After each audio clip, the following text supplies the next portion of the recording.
concept of the big four, and agriculture or food security is one of them.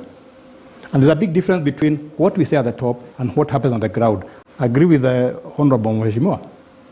For example, we are fragmenting our land, making it very difficult to use technology and economies of scale. But nobody lies against that. And if you look at agriculture, there's something very unique about it. The government really does in agriculture, but has a lot of regulation of the agriculture. For our industry, does the government do anything in for our industry?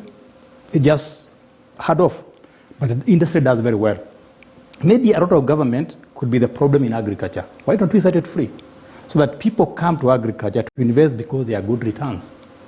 Now there's a lot of, the government comes in irrigation around the coast. The government comes to control the price of maize. The government comes to do this. So I think one way to improve agriculture is to set it free.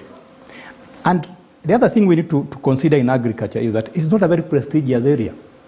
I don't go boasting around that I'm in agriculture. I'm very happy that Prof is talking about what he has been doing with the farmers. But when you come to banks, when you come to people who are money in this country, they don't invest a lot in agriculture.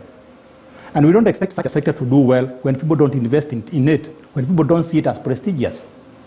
So if you look at comedians, for example, in the evening, they make fun a lot of others. They make fun a lot of, they talk a lot about different sectors, but they never focus on agriculture. Is there in the media? Is there a part of discussion? You're not going to see people over the wrong weekend discussing agriculture in a bar somewhere, but we eat every day. And I need also to remind you that a Nobel Prize winner, Amartya Sen, said that democracies rarely suffer from famine. And maybe there's an indicator that we're not democratic enough. If we became more democratic, we probably should not be talking about drought. People suffering from food shortage. Indeed. Right. Allow me to just take a short break, and when we come back, we come back with the engineer Fred Abad.